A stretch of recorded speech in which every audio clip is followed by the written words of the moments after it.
Yes, it is. Okay, and my voice is clearly audible, right? Yes, absolutely. Okay, great. So welcome once again. Today's session, as I mentioned before, it's social media and great content, magical mix for sales, right? So as I was sharing earlier, social media as such is a communication tool, and in an organization, professionals use it for various objectives, from recruitment to crowdsourcing if you're in the product development team, to product management, to doing the brand building, lead generation, even lead nurturing, and sales as well. But today we would primarily focus on how social media can be used to generate sales and what is the role of content in that. Okay, so we'll start by looking into. I would like to first start by defining what exactly is social media. In a way, I mean, there's a lot of confusion around it. What kind of a media can really be classified as social media? And after that, we look into what is the role of social media in the overall customer life cycle. Is it only a medium which generates the additional reach of people, or can it be used for other objectives as well within the purpose of fulfilling sales? And then we would look into what is the various kind of content that organizations are using, which are producing great results and achieving good sales revenue through social media. So that's how the session is going to go. So to start with, let's look into, when we talk about social media, what all channel are we really talking about? So a lot of people think that social media is actually all about Facebook, LinkedIn, Twitter. That's a social, that's one small set of social network, which itself is only a subset of what social media is all about. So if I have to actually define social media in simple terms, what I can say is that social media is a media where user generated content dominates.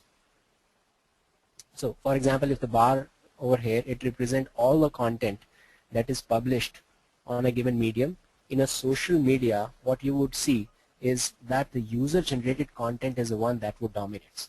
In a way, at this point of time, every medium is going social. If you look at any editorial medium, be it Wall Street Journal, New York Times, or even corporate websites, you would see social elements embedded in it. Everyone would have an option to comment. Everyone would have given an option for you to share it on Facebook, introduce all the social media widgets in it, but that does not make them social media. Social media are only those media wherein, if you look at the homepage of those media, or if you look at any of the pages, internal most visited page of that media, you would see it is a user generated content that dominates, right? So just let me demonstrate it through an example. For example, if you go to Facebook, what you see over there is an update from friends, or the chat update, the ticker update, and the other kind of an user generated update coming on your screen. So if you look at, majority of the screen is dominated by the user generated content, not the editorial content, and that's the reason it's a social media, right? So, and like that, there are hundreds of such social media channels. And when we talk about social media, we talk about all of them. For a lot of businesses, there are some niche social media channel in their domain that is giving them much better sales value than the mainstream channel, which is actually known to everyone, right? So that's the reason. So why it is important to define social media is because, see, it's because if there is a user-generated content that is predominantly being viewed by the viewers of that channel, in your promotional campaign, you will have to involve the users, and you will have to ensure that users are helping you to give you the kind of reach that you're looking at, right? So and that's where the content plays a very, very critical role. How would you really use a set of a content such that users on those channels really give you the kind of engagement and reach that you're looking at? Okay, so fundamentally, if you look at any social media channel, what they provide is they would provide you reach. Social media definitely has the possibly the largest reach right now, and they would provide you a medium to engage. And it is up to you as a sales professional or a marketing professional to convert that reach and engagement to your leads and sales. So moving forward, let me just sort of create the overall framework to define the role that social media plays in the customer life cycle. So if you look at this diagram and starting from the the the, the left hand side where you see this cloud, uh, there are inside of digital medium there are, and I'll first actually try to explain you the whole cycle and then we'll try to fit in where is in that social media can find a role in it. So first and foremost, you need to reach out to customers, okay? And especially in the digital space, right now there are n number of different ways to build that reach. You could build your reach through search engines by doing search engine optimization or running ads on it. You can build your reach through social media channels. You can do email marketing. You can do affiliate marketing and other content-centric channels also. You can do your promotion on those channels and build your reach. Once you have that reach, you need to do something. You need to post some kind of a content on all those platforms such that that reach can either come to your online presence, it could be your blog or it could be your website, or you are aggregating them somewhere. And this aggregation can happen over emails, like you might ask for a email ID on other channel itself and get them aggregated over emails. Or you might aggregate them on some social channels also, like on Twitter or on Facebook. Like you create a page on Facebook and aggregate your audience over there. The beauty of audience aggregation is that you get an opportunity to nurture them. You get an opportunity to nurture their psyche such that they move more closer to your product. Okay. So, and even when they're there on your online presence, some of them would type and fill in some lead form that is available on your website, or some of them would actually, who are not really ready to be at a stage where they're really a lead for your product. They might just want to stay in touch with you, and you will have to give them some option to aggregate them somewhere. If you don't do that, you would actually miss out most of the people who are coming to your online presence. As per the research, it suggests that more than 95% of the visitors that comes to the website, they are not really ready to have a sales conversation. So they are not really ready to be converted to a lead. So if you do not do any kind of an audience aggregation, you miss out on most of them, right?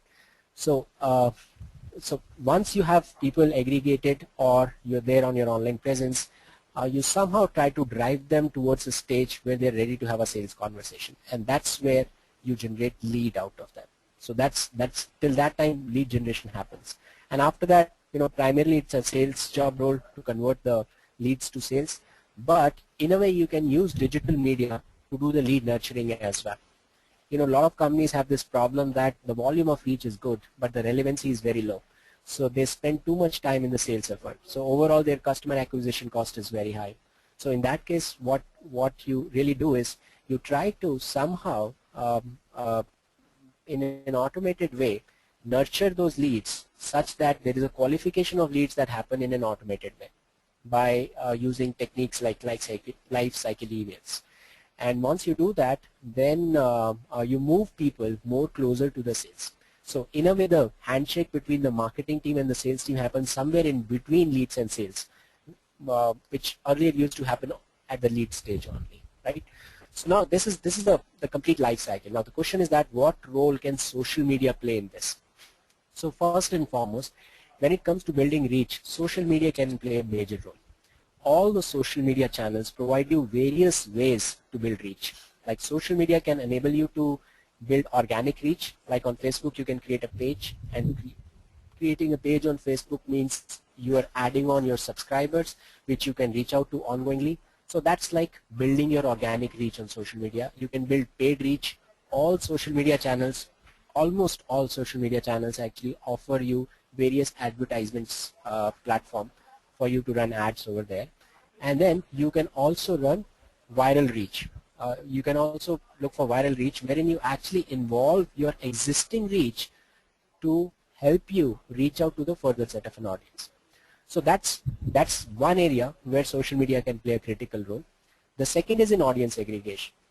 So if you have to aggregate audience, like you can do it on email, but the problem with email is that you can't send one email a day unless you are a deal site like Groupon, then people expect you send a deal a day. But otherwise, if you start sending an email a day, you would soon be ranked in the spam category, and your email will stop going them further. But in case of Facebook, you can actually send them at least 2 to 3 updates every day. What that means is that the Facebook has much a better advantage, or even Twitter has a different set of an advantage. I won't say a better advantage, but every channel offers different kind of an advantage to aggregate audience. So based on the frequency with which you want to aggregate audience, the kind of content that you want to use to aggregate audience, you can use various social media channels here.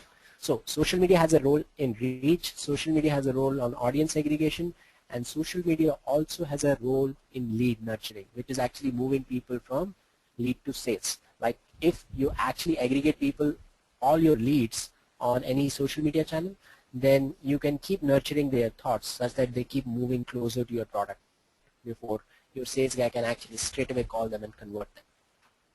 So now the critical element here is that to move people forward, the persuasive, you need to use some kind of a way to pursue them forward.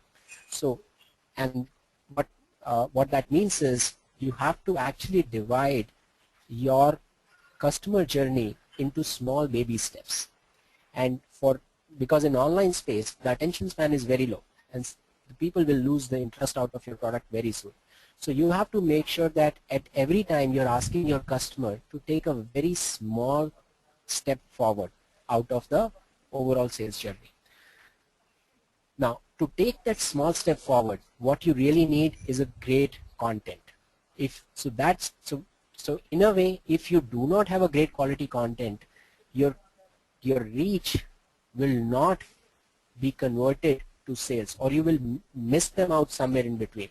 So that is actually the role of the great content in overall digital marketing, and specifically in case of social media, wherever you're using social media channel. Okay. By the way, guys, if you have any questions, you can just type it down in the question section and I'll take it up accordingly. Great. So now moving further on this, I'll try to want to introduce you to a new concept. This is actually something that we created some time back, and we are finding great value out of it. Some of you who are in the domain of digital marketing or marketing in general, you would have heard the term called lead magnet. That is like you generate a pull factor to pull people further in the customer journey, right? So for example, if you're doing a promotional campaign on some website and you're running a banner advertisement there, right? So what you do is that you try to create a communication in that ad such that those people actually are pulled to clicking that ad. So so that is what is called as a lead magnet, wherein you are moving people from a stage where they are not your lead to the stage when they become your lead. So I'm actually have generalized that whole concept, and I'm calling that as a engagement magnet. So what I'm saying is throughout the customer journey, at every stage, you need an engagement magnet to move people forward in that baby step that is needed at that particular stage, right? So customer magnet actually is needed to make a conversion happen. Okay, so let me actually clarify it further, because that's an important piece of concept, and that is something that would really make any piece of content to a marketing content or a great content from a sales point of view. So for example, you would use different kind of a content in your social media marketing practice. It could be that you're using ad, or it could be that you're doing some post on Facebook, or it could be that you're doing a tweet on Twitter, or it might be that you're sending out an email because of, or some email notification somewhere, right? In all piece of content, you would want users to take some step. Like in ad, you would want people to click. In case of Facebook post, you would want people to engage, and engage in a particular way.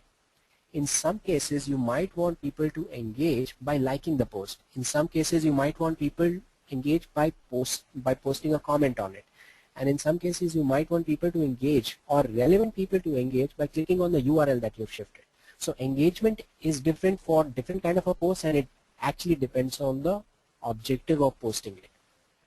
Similarly, in case of tweet, like if you're looking to build a viral reach, you might want people to do a retweet or to mention you in a tweet to their friends, or you might want people to just click on the link that has been shared on the tweet. So that could also be an engagement.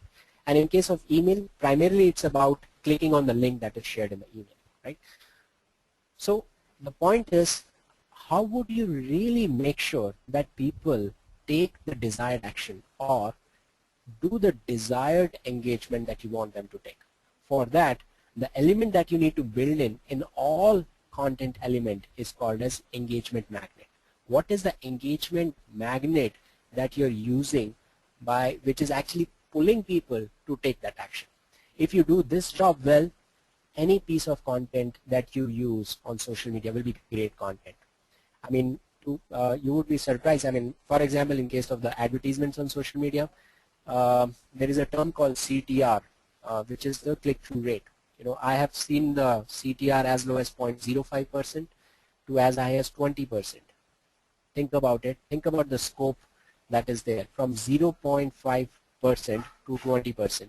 The difference is what is the engagement magnet that is used in that ad.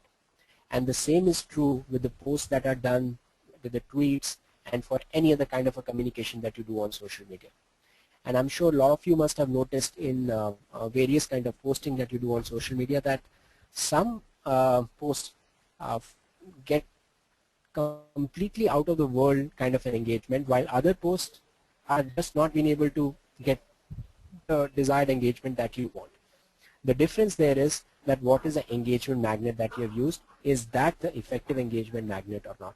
Now I'll share with you examples of some of the effective engagement magnets being used in the industry.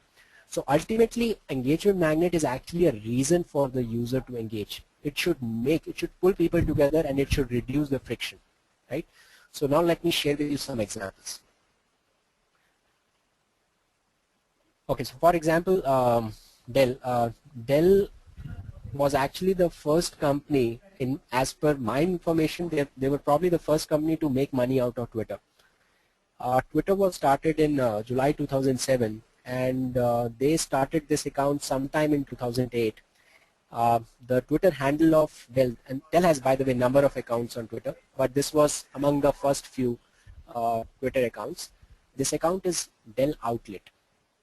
Okay, through this account, Dell posts exclusive deals for Twitter users, which is not available anywhere else. They positioned it only for exclusive deals, and look at the number of followers that they're able to build out of it. It's not that they have paid money for it, okay, and most of them are genuine followers. They're not the fake followers. So they've reached now 1.4 million followers. The reason why is it that because they could position this account only for exclusive deals on Twitter, which are for the Twitter users, which are not available anywhere else. So, so positioning it right, and if you look at the content, even if I look at some of the recent content, it's all about the discounts on the Dell product. And that's the reason people follow them, and that's the reason why they have got that much followers. And in terms of the amount of sales they were able to generate out of that, within months they clocked 1 million in terms of revenue, then 2 million, then 3 million. And in fact, a lot of businesses after observing Dell achieving this kind of a success started same model by offering Twitter exclusive deals for Twitter users. Okay, so in a way here, if you look at the engagement magnet, is the exclusive discount, not just discount but exclusive discount, and that became the reason for people not just to follow them but engage the way they want them to engage. This is also a very, very interesting example, and this I've taken from the Singapore market. So I'm not sure how many of you are aware of this product. I think it's available in India also now. I've seen it in number of shops, chemist shops in India also. There's a company called Vichy. They have a anti-blemish product called Normaderm. So when they launched this product, Normaderm, they wanted to demonstrate it publicly, the effectiveness of that product. First of all, the product quality was good, okay, and they wanted to do wanted to have it impact the the sales that are happening in offline stores. So what they did something very clever. So here what they used is they used a contest, sort of a contest to engage everybody involved in the beauty industry in Singapore market. And so what did was they launched a contest in which it's called a triple makeover 3 weeks contest, wherein they asked all the beauty bloggers of Singapore to nominate entries for it. Now, if you're asking beauty bloggers to nominate, right, so they would definitely get an ego boost. So a lot of them sort of recommended the entries from their side. Now, they are the beauty bloggers there. So if they are nominating entries for a contest, they would definitely blog about it. So they use that ego booster as an engagement magnet to attract beauty bloggers to give them the initial set of reach. Now, they did that campaign on Facebook as a platform. So on Facebook, what they did was all the entries they received from beauty bloggers, they asked community to vote for it. And what they said was the top 3 photos who would be voted up on top would participate in that contest. So in a way, they got the community involved in it. Okay, so keep it transparent and use an ego trip for the community also. So here, one thing that I want to clarify is that when we talk about content, content is not just the text that you post, and content is also not about the video that you post. Everything is a content, whether it is a contest, whether it is game, whether it is sweepstakes, discounts, anything that you can use to engage people and move them closer to sales is a content, right? And here, actually, if you look at, there are various pieces of content, but primarily it's grouped together in a contest. So what they did was, once they selected the top 3 entries, the beauty bloggers actually they get them participate in the 3 weeks makeover contest, and the beauty bloggers used to blog about the change in their skin every day. So that gave them the further reach. So at the end of this 1 month campaign, they got 20,000 people to vote. And think about it, Singapore is a very, very small market. So 20,000 vote in Singapore means a significant large reach. And what they could see 50% increase in Normadum sales in offline stores. So within a month, a contest on Facebook leading to 50% increase in the sales in an offline store. It's a very, very good accomplishment, right? So in a way, they could get people. So they use a sort of a content that get people engaged the way they want to. They could demonstrate the effectiveness of it by making it the whole thing completely transparent, and finally get their sales impacted, right? So a very, very interesting examples in case of in the domain of e-commerce, you would have used you would have seen all these kinds of ads from e-commerce player, including Jabong, Myntra, Snapdeal, and all. And especially when it's a discount time, they actually use it a lot. So most of their ads are actually anchored around the discount. This is a discount time that is going on, the end of the season sale. And if you go to Facebook, you would see that a lot of e-commerce players currently doing that. So that becomes like the discount as a content become like an anchor for people to move people from a Facebook viewer to a viewer on their platform. And some of them would actually eventually buy it and move closer to the sales side. So what you do here is that so I'm demonstrating various pieces of content used in different ways in social media, be it ads or be it a contest on social media or be it a content on some Facebook page, but it moves people in one baby step forward. You do not thinking of a content that will move people from a reach to final sales, but every piece of content should be used to move people one step closer to sales. And if you use a series of the right set of content, you would see that a good amount of people are actually converting to sales.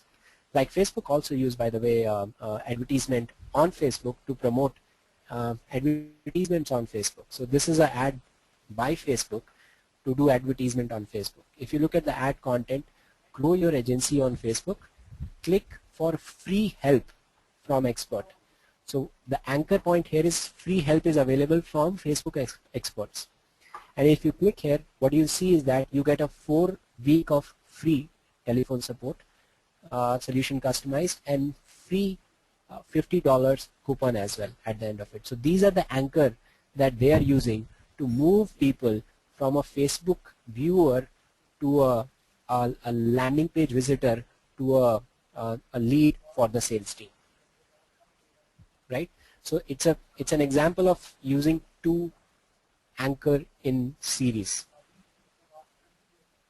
Guys, if you have any question, you can just type it down in the question section. Okay. Here is also another interesting example of Twitter. This is from a company, a startup company based in US.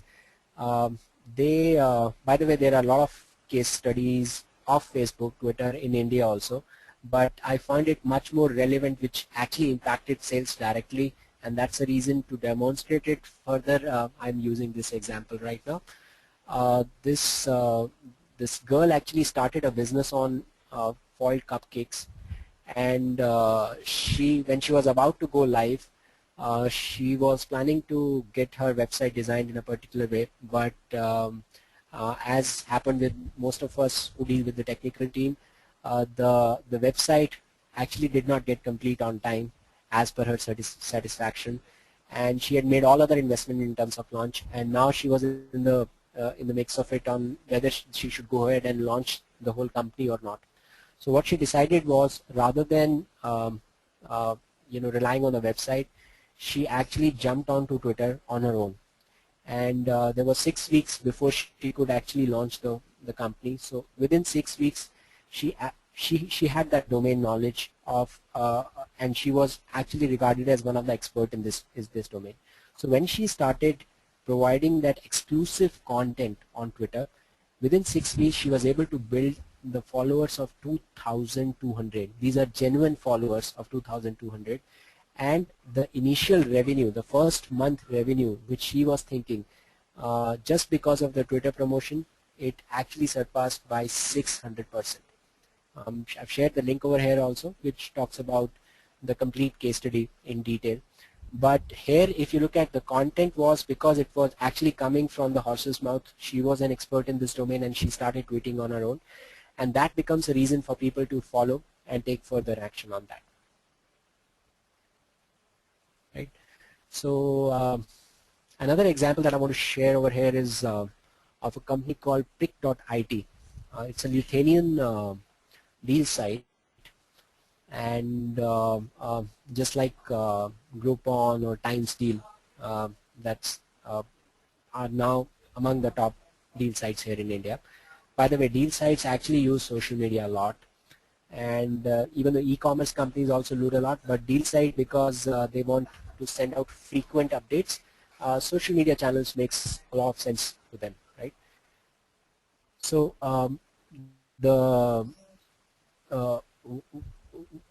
in this particular case, they were generating 23% of their total sales purely from Facebook fans, not from the ads that they were doing on Facebook, not from Facebook application.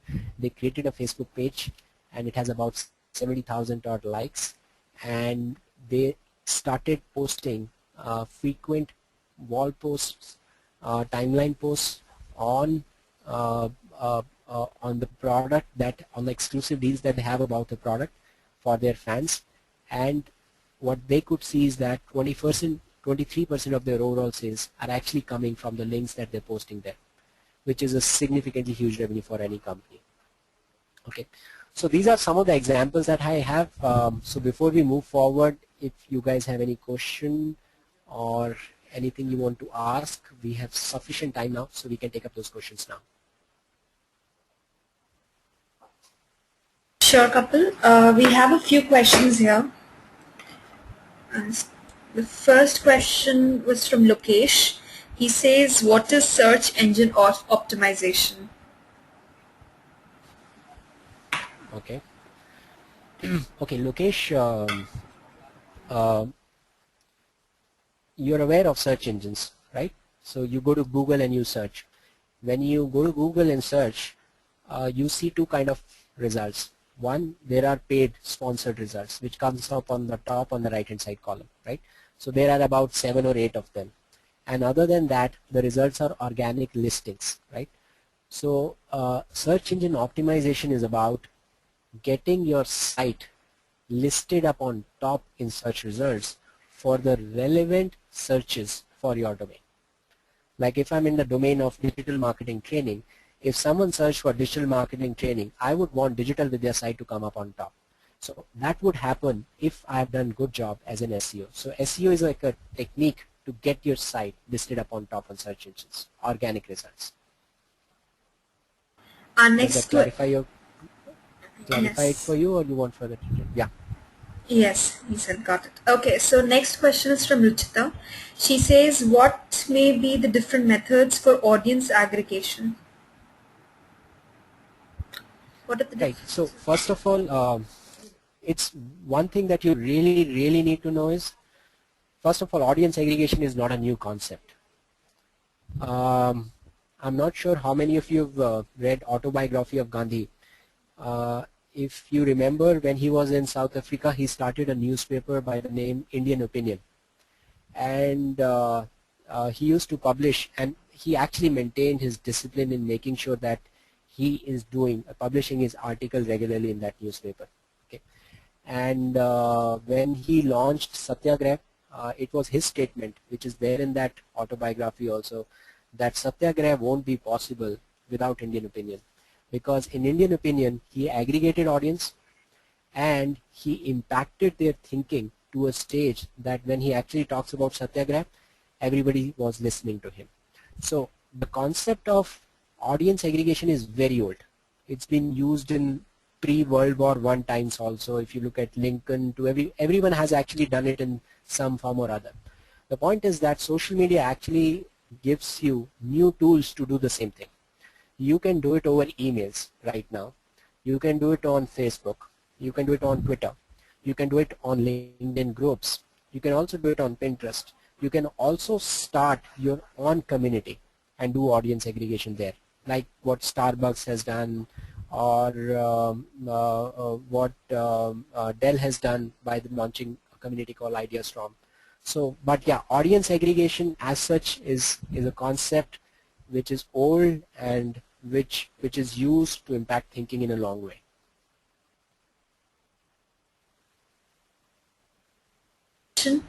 Is from Ravi. He says, what are the threats of social media in business?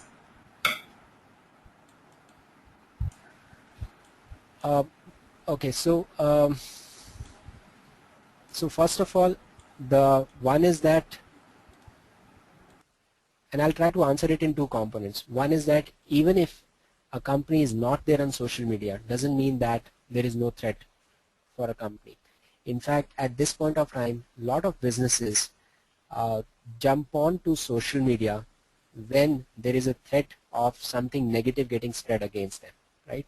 A lot of the CEOs or CXOs of public limited companies jumped on because to social media or to give an official word out from someone of authority, because there's some negative conversation that started against them, and they need to do something about it because it straight away impacts the reputation in the industry. And to what extent it can do a damage, there are, I mean, every week I hear more than 10 cases of businesses getting impacted in a negative way. So there are a lot of them. The highest impact that I've seen is that, if you're aware of the case of what happened with United Airlines a few years back, when somebody actually wrote a song against them and launched a YouTube channel using that song, within a single day their stock price went down by $200 million, which I think it's unimaginable from that standpoint. In India, what happened against Koda, Mahindra Holidays, on Tata Docomo. So I think there are enough number of cases, the recent being of what happened with BMW as well. So the idea here is that social media is a public platform and no one can stop it. And the conversations that are happening over there are in any case going to impact businesses.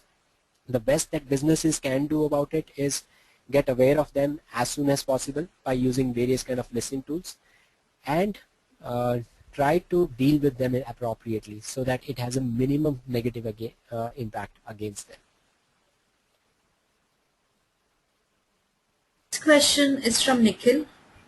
He says that we are a B2B startup and our customers are employers and companies. So the decision making is in the companies are at multiple levels like the HR manager and the HR head. How can we use social media to solve this problem of multi-level decision making? Right. So, Nikhil, what I would say is that ultimately, communication is the social media is a communication tool. Okay? And you need to see, as I mentioned earlier also in the sales cycle, you need to divide your customer journey to baby steps. And in some of the baby steps, you would see that social media will find a value in it. Okay. There are some channels that are purely dedicated for a particular industry. For example, if you go to Elon's, all the services companies are very active there. Or for the designers, there are a lot of communities including Design Outpost, communities like that, wherein you can actually participate on those specific communities as well. So one thing you need to see is that all the decision makers in your case, can you see them somewhere in any particular channel? Then that channel should be your first preference. It could be a particular group on LinkedIn also. You might want to create a new group on LinkedIn of those people as well. Secondly, once that is done, like as you said, there are multiple people who are involved. For some of them, you might see that building a social touch with them is a good thing. And so you might want to use some social conversations which are in a way related to your product on Facebook and try to build a community over there as well. So that might also be good in some of the cases. And otherwise, we have to actually look in detail in case of your specific case on what strategy would really work for you. All right. Our next question is from Jinal. Do you also have any example with service industry, like specialized service in logistics and supply chain management, who've taken up social media? So you're saying logistic and supply chain management. I don't know whether we actually conducted a webinar last week with IBM, and IBM actually do a sort of a yearly webinar, so not really a webinar but actually a conference of all the supply chain professionals, and they used social media effectively, first of all, to engage with them before the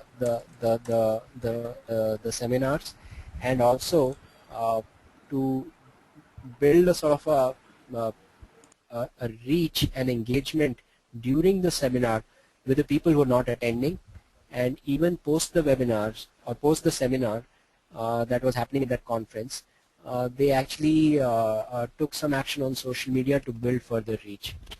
And to do that, they built some applications, they created some page on Facebook, and they built that engagement on that also.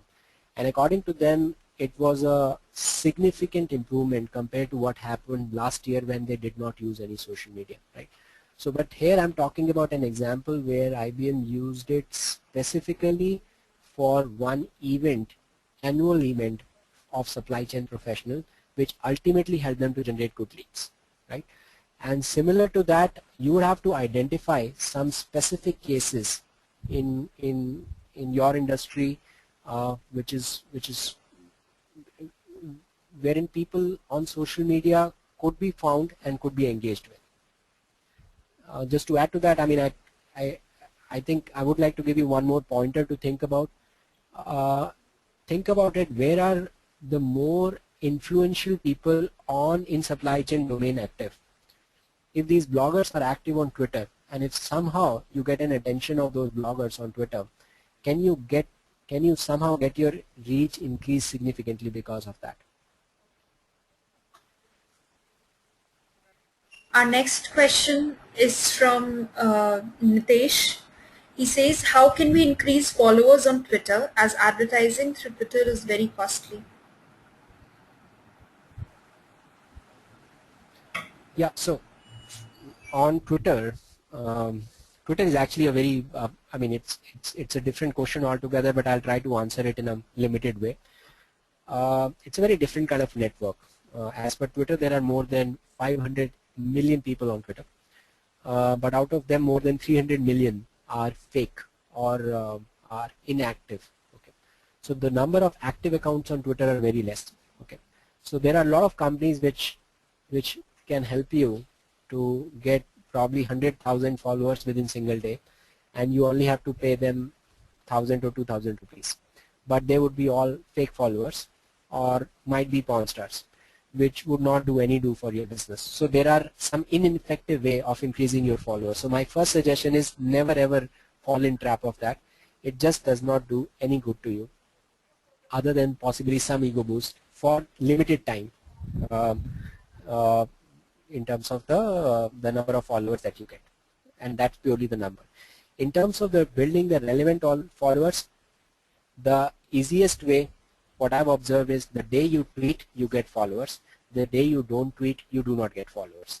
Now what you tweet will define how much followers will you get. Okay, if you can tweet which engages the influential people in your domain and make them to reply to you or to make them to retweet your tweet further, you would see there would be a sudden addition in the number of followers that you have, and all of them would be very relevant, right? And if you follow, I mean, so there are other techniques also we teach during our courses, and what we suggest is if you actually follow those techniques well, you can get to about 400 to 500 followers at an individual level within 3 to 4 months easily, which is other relevant followers, right?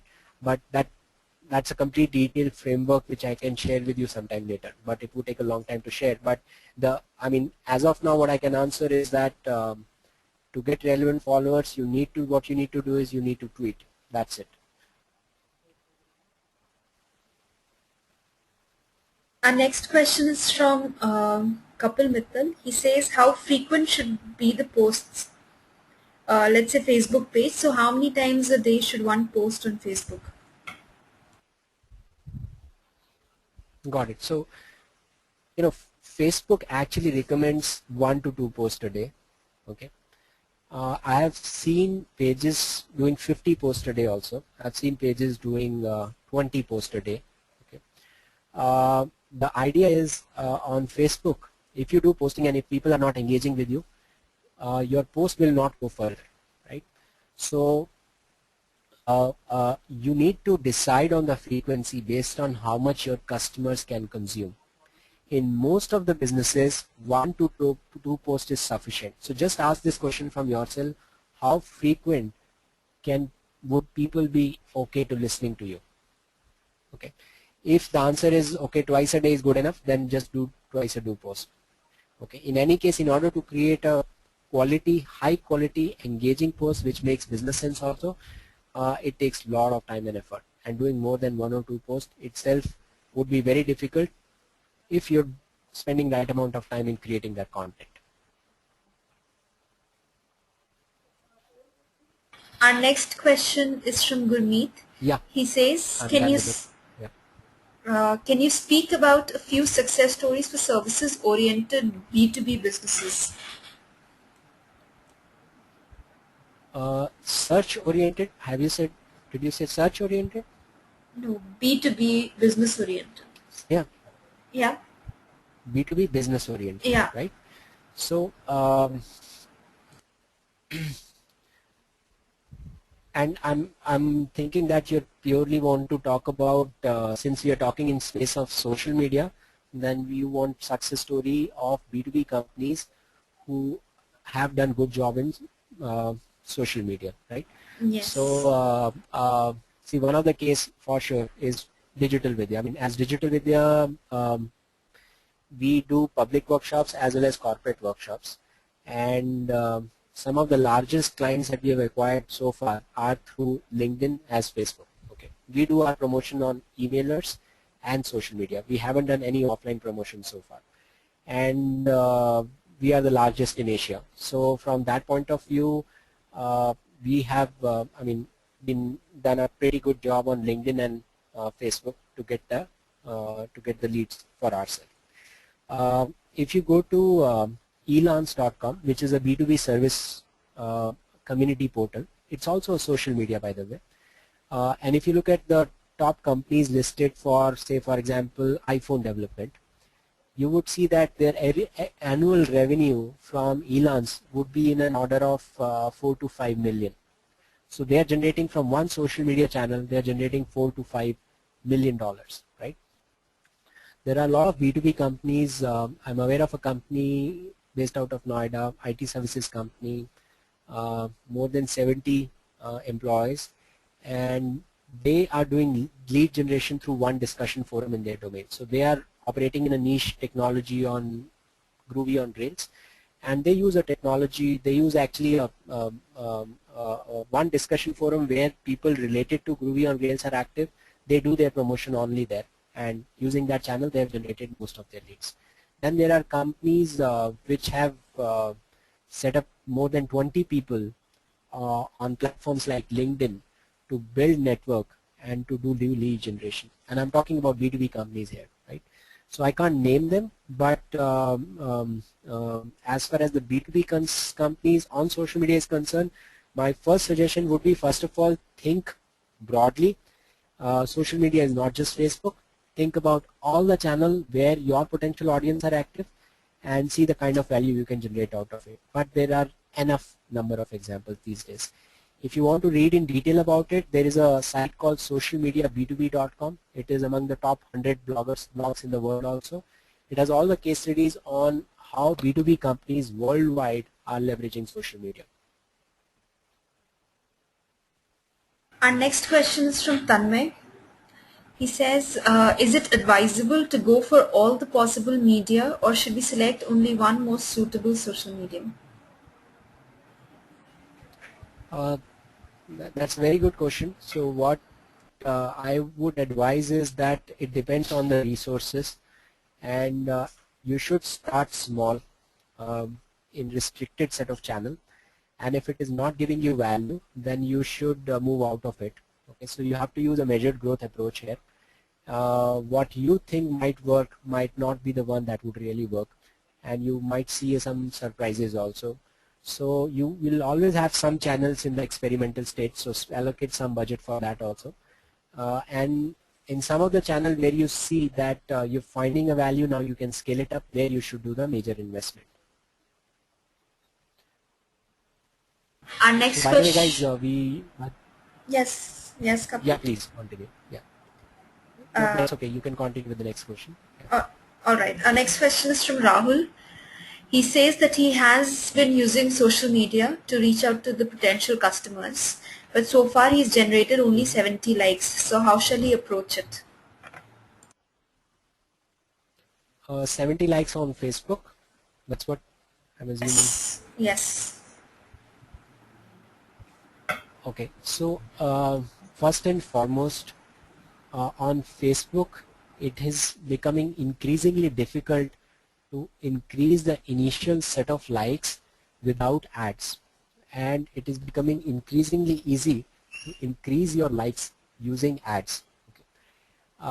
So what I would suggest is, first of all, on Facebook, do not really worry about fans. It's easier to grow that. It's very difficult to maintain and sustain engagement once you have that. So what you should be doing is, with the limited set of users that you have built, first of all, make sure that a good percentage of them are engaging. Okay. First, make it engaging, then you should think of the fan growth. Once you do that, your effectiveness of the fans will be very high. Then you can spend some reasonable amount on ads and grow your fans.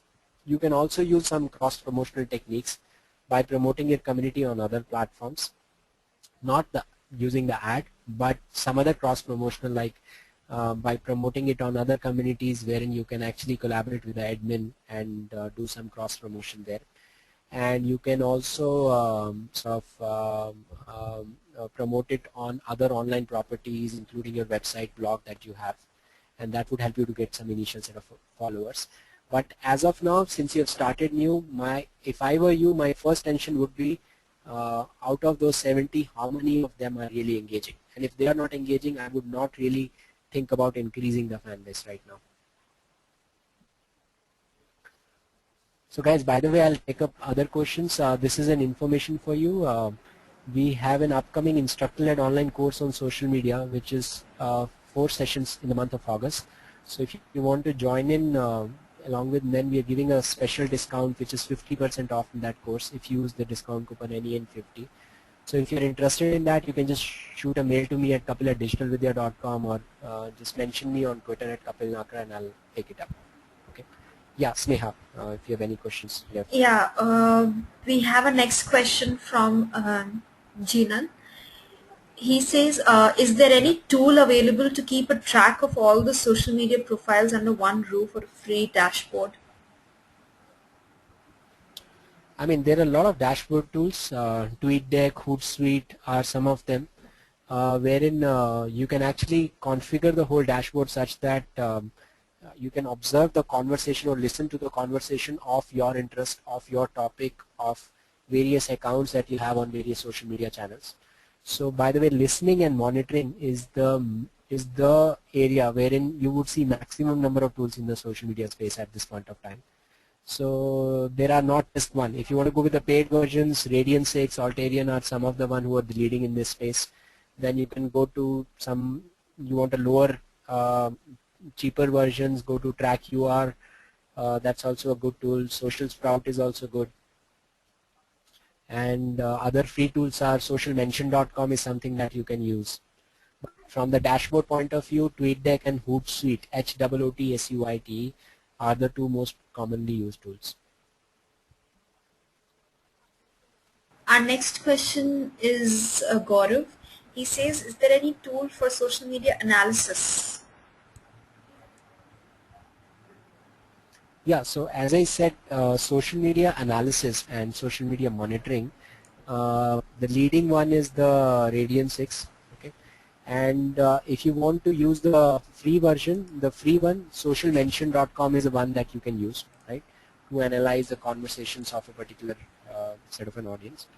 And otherwise, it depends on the kind of company that you have, and the volume of conversations that you want to deal with.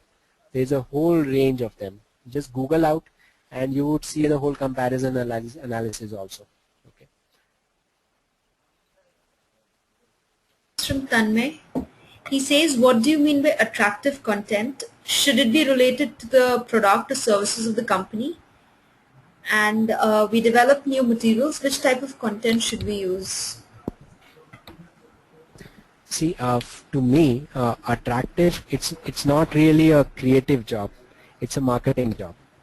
Ultimately, you need to be creative for sure. So to me, the content is the one that is moving my potential customer closer to sales, right? So it depends on which movement do I want a user to take.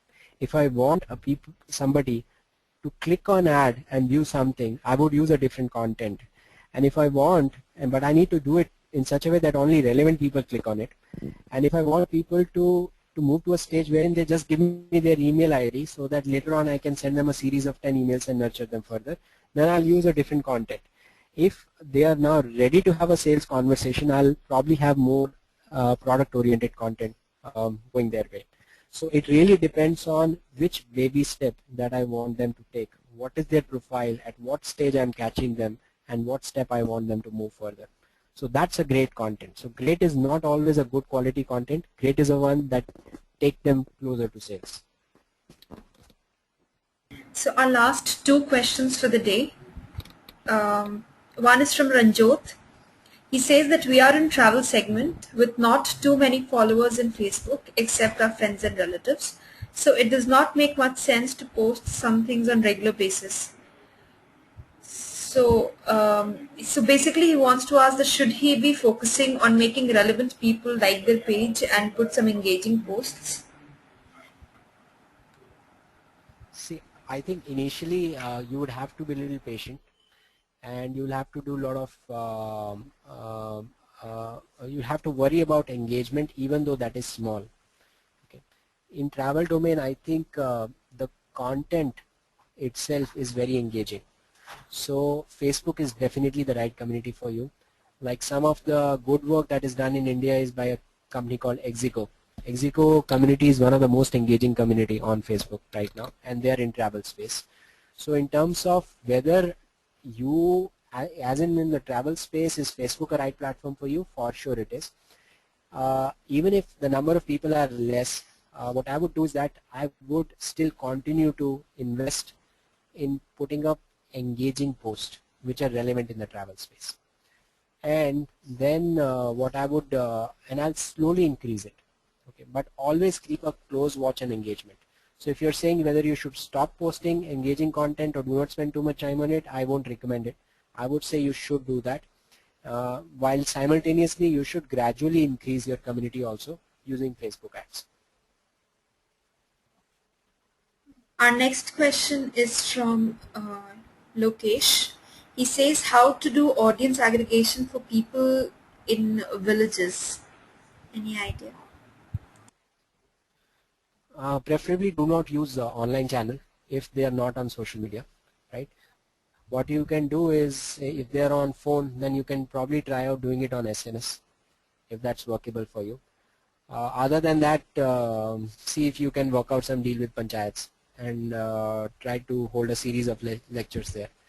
But if people are not on any channel, you cannot use that channel. And in India, like on Facebook, there are 60 million people out of 1.2 billion, so that's like what 6% of the audience. So there would be 94% of the people who are not on Facebook, so you should not be using Facebook for them in any way. That's not your job. That's Facebook's job to bring them on, and once they are there, then you can use channels like these channels for your business purpose. Question for the day is by Sandeep Singh. He says, where do we see the social media growing to? What is the growth of social media? Is it just the growth in business users? I mean, overall, if you look at it, has already become the largest medium in India.